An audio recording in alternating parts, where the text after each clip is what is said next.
ધોરણ 11-12 સાયન્સના ફિઝિક્સ વિષયના તમામ ચેપ્ટરના વિડીયો જોવા માટે તથા એજ્યુકેશનને લગતી તમામ માહિતી મેળવવા માટે અમારી ચેનલને સબસ્ક્રાઇબ કરો અને બાજુમાં આપેલા બેલ આઇકન પર ક્લિક કરી ઓલ ઉપર કરો કે જેથી તમને અમારા નવા વિડીયોની નોટિફિકેશન સૌથી પહેલાં મળતી રહે. વિદ્યાર્થી મિત્રો, માર્ચ 2022ની બોર્ડની એક્ઝામ માટે આપણે જે ફિઝિક્સના આઈએમપીની સિરીઝ ચાલુ કરી છે તેની અંદર આપણે ઓલરેડી 3 વિડીયો અપલોડ કરેલા છે, 1 થી 3 ભાગ, અને પ્લેલિસ્ટની અંદર તમને 12 સાયન્સ મોસ્ટ આઈએમપીનું પ્લેલિસ્ટ મળશે જેની અંદર તમને વિડીયો જોવા મળશે. આજે આપણે ચોથો પાર્ટ જોશું. હવે આ પાર્ટ જોતાં પહેલાં તમારે સૌથી પહેલાં પાર્ટ 1 જોઈ લેવાનો છે કે જેની અંદર શરૂઆતમાં મેં થોડીક ઇન્સ્ટ્રક્શન આપી છે આઈએમપીને અનુલક્ષીને, એમસીક્યુને અનુલક્ષીને, એટલે તમારા મનમાં ઉદ્ભવતા દરેક પ્રશ્નોના જવાબ તમને મળશે. એટલે તમારે કોમેન્ટ કરતાં પહેલાં એકવાર પ્લીઝ આગળના પાર્ટ તમે જોઈ લેજો. ઓકે, હવે આજે આપણે ચેપ્ટર નંબર 10થી શરૂઆત કરશું. ચલો, હવે જે નવી બ્લુપ્રિન્ટ છે તે પ્રમાણે ચેપ્ટર 10માંથી 5 એમસીક્યુ, એક 2 માર્ક્સનો સવાલ અને એક 3 માર્ક્સનો સવાલ પૂછવાની શક્યતા છે. તો તમારી પાસે રેફરન્સ હોય તો તમે લઈને બેસી શકો છો. હું ક્વેશ્ચન નંબર પણ બોલીશ અને સાથે સાથે ક્વેશ્ચન વાંચતો પણ જઈશ. તો સૌથી પહેલાં તમારે આની અંદર શું કરવાનું છે તે જોઈએ. પ્રશ્ન નંબર 8, હાઇગેન્સના સિદ્ધાંતની મદદથી પાતળા માધ્યમમાંથી ઘટ્ટ માધ્યમમાં સમતલ તરંગનું વક્રીભવન સમજાવો તે કરવાનો છે. 10મો સવાલ, હાઇગેન્સના સિદ્ધાંતની મદદથી સમતલ તરંગનું પરાવર્તન સમજાવો તે કરવાનો છે. ત્યાર પછી 17મો સવાલ, મોસ્ટ આઈએમપી સહાયક અને વિનાશક વ્યતિકરણની શરત મેળવો. મોસ્ટ આઈએમપી એમાંથી દાખલા પણ તમને આવડશે અને થિયરી તરીકે પણ મોસ્ટ આઈએમપી છે. ત્યાર પછી 22મો સવાલ, યંગના 2 સ્લિટના પ્રયોગમાં પડદા પરના કોઈ બિંદુ પાસે પથ તફાવતનું સૂત્ર મેળવો તે. 23મો સવાલ, યંગના પ્રયોગમાં 2 ક્રમિક પ્રકાશિત કે અપ્રકાશિત સલાખા વચ્ચેના અંતરનું સૂત્ર મેળવો તે કરવાનો છે.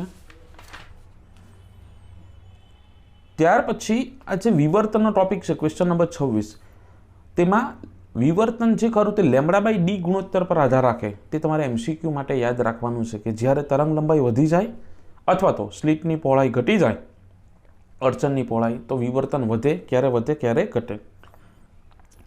ત્યાર પછી 28મો સવાલ, મોસ્ટ આઈએમપી એક સ્લિટ વડે થતું વિવર્તન સમજાવો. ત્યાર પછી 30મો સવાલ, વ્યતિકરણ અને વિવર્તન વચ્ચેનો તફાવત તે પણ કરવાનો છે. ત્યાર પછી મધ્યસ્થ અધિકતમની કોણીય પહોળાઈનું સૂત્ર 35મા સવાલમાં એ એમસીક્યુ માટે કરવાનું છે. 38મો સવાલ, માઇક્રોસ્કોપની વિભેદન શક્તિ સમજાવો તે કરવાનો છે. ત્યાર પછી 40મા સવાલમાં ફ્રેનલ અંતર છે તે એમસીક્યુ માટે તમારે સૂત્ર યાદ રાખવાનું છે. ફ્રેનલ અંતર ZF = a²/λ.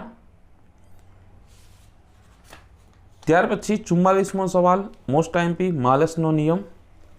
અને 46મો સવાલમાં એમસીક્યુ માટે યાદ રાખવાનું છે કે જ્યારે કોઈ પોલરાઇડ પર આપાત પ્રકાશ કરવામાં આવે તો પડદા ઉપર તમને તીવ્રતા, સરેરાશ તીવ્રતા કેટલી થશે? અડધી થશે, I0/2. એમસીક્યુ માટે યાદ રાખવાનું છે કે એક પરિભ્રમણ કરાવો ત્યારે તીવ્રતા I0/2 થાય. 48મો સવાલ, પરાવર્તન દ્વારા ધ્રુવીભવન સમજાવી બ્રુસ્ટરનો નિયમ, મોસ્ટ આઈએમપી. દાખલાની અંદર ઉદાહરણનો પહેલો દાખલો કરવાનો છે. ત્રીજો દાખલો એઝ એ એમસીક્યુ માટે કરવાનો છે. ચોથો પણ એમસીક્યુ માટે વાંચવાનો છે. 1 માર્ક્સના એમસીક્યુ આ ત્રીજા અને ચોથામાંથી પૂછાઈ શકે. 5મો દાખલો કરવાનો છે. 6થો દાખલો કરવાનો છે. 7મો દાખલો કરવાનો છે.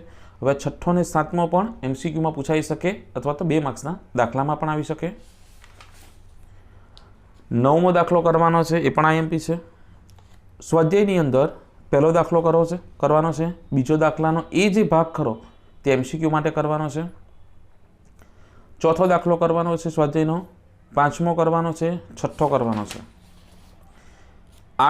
7મો કરવાનો છે અને 8મો દાખલો એમસીક્યુ માટે કરવાનો છે, મોસ્ટ આઈએમપી 1 માર્ક્સમાં.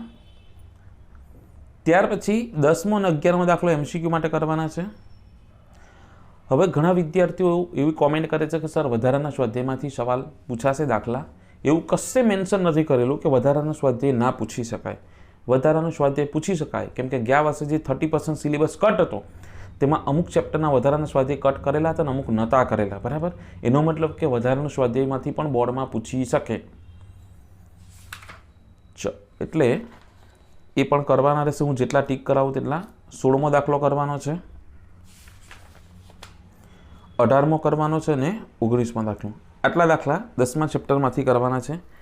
11મું ચેપ્ટર જોઈએ. હવે 11મા ચેપ્ટરની અંદર બ્લુપ્રિન્ટ પ્રમાણે 3 MCQ, પછી એક 2 માર્ક્સનો, એક 3 માર્ક્સનો અને એક 4 માર્ક્સનો સવાલ પૂછવાની શક્યતા છે. એકાદ સવાલ ઓપ્શનમાં પણ હશે, પણ બધી વેરાયટીના સવાલ આવી શકે એમાંથી.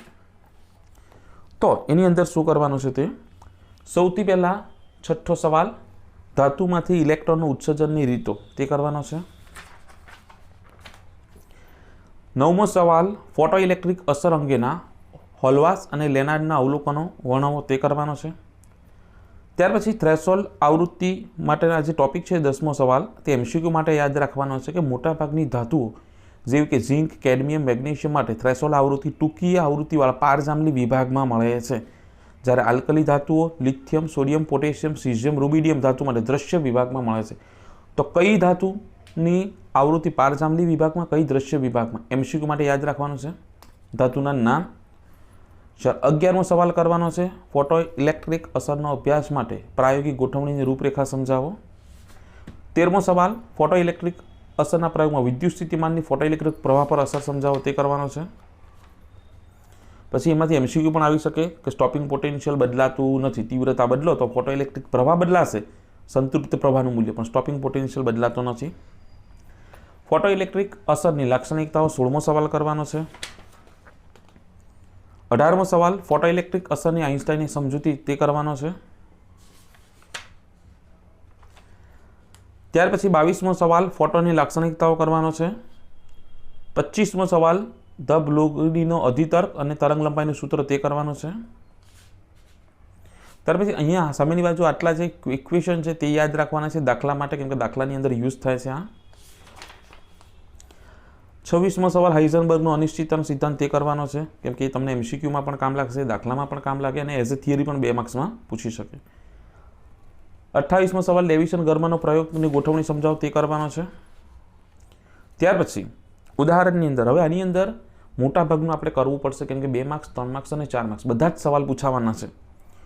તો ઉદાહરણનો પહેલો દાખલો કરવાનો છે, બીજો કરવાનો છે, ચોથો કરવાનો છે, 5મો કરવાનો છે, 6થો કરવાનો છે, 7મો કરવાનો છે એઝ પર MCQ માટે.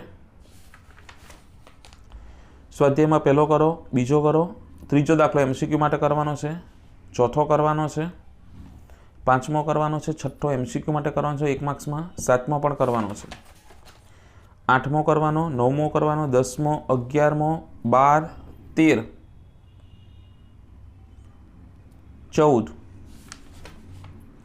15. ત્યાર પછી હવે 15મો નહીં કરશો તો ચાલશે, 15 ચાલશે, 16 કરો,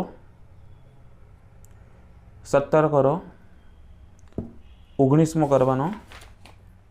વધારાના સ્વાધ્યાયની અંદર 22મો દાખલો કરવાનો છે, 23મો કરવાનો, 24 કરવાનો, 26 કરવો, 27 કરવો, 30મો દાખલો કરવાનો છે,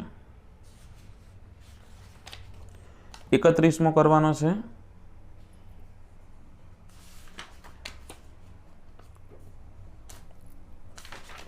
આટલા દાખલા તમારે 11માં કરવાના છે. 12મા ચેપ્ટરમાં બ્લુ પ્રિન્ટ પ્રમાણે 3 MCQ અને 4 માર્ક્સનો એક સવાલ સીધો પૂછવાનો છે. 2 માર્ક્સ કે 3 માર્ક્સનું કશું પૂછાવાનું નથી, એટલે એમાં આપણે સિલેક્ટેડ વસ્તુ જ કરશું 4 માર્ક્સમાં પૂછાઈ શકે તેવી. તો તેની અંદર ડાયરેક્ટ તમારે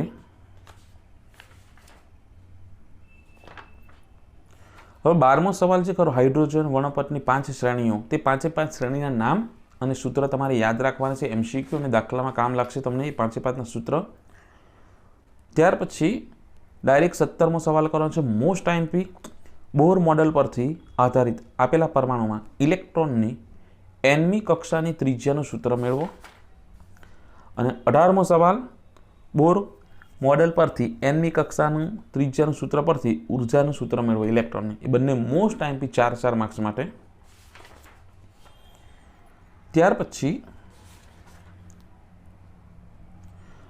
21મો સવાલ કરવાનો છે. હાઇડ્રોજન પરમાણુમાં જે એક કક્ષામાંથી બીજી કક્ષામાં સંક્રાંતિ કરે તો મુક્ત થતી ઉર્જાનું સૂત્ર તે.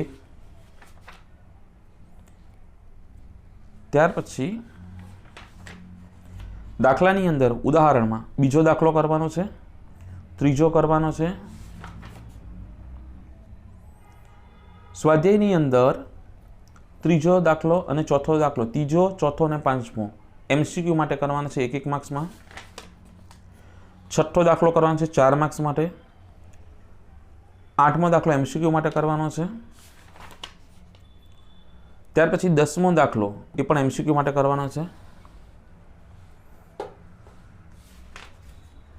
વધારાના સ્વાધ્યાયની અંદર 15મો દાખલો કરવાનો છે. બસ આટલા જે ટોપિક ટીક કરાવ્યા તમને થિયરી તરીકે પણ આવી શકે. કોઈક ટોપિક એવા હશે કે જે થિયરી માટે ઇમ્પોર્ટન્ટ ના હોય પણ એના રિલેટેડ દાખલો હોય તો એટલા માટે ટીક કરાવેલા છે, અને MCQ માટે પણ ટીક કરાવેલ છે. અને MCQ માટે અલગ આપણે પ્લેલિસ્ટ બનાવેલ છે, તેની અંદર તમે જઈને જોઈ શકો છો. નેક્સ્ટ પાર્ટની અંદર આપણે બાકીના ચેપ્ટર જોઈશું.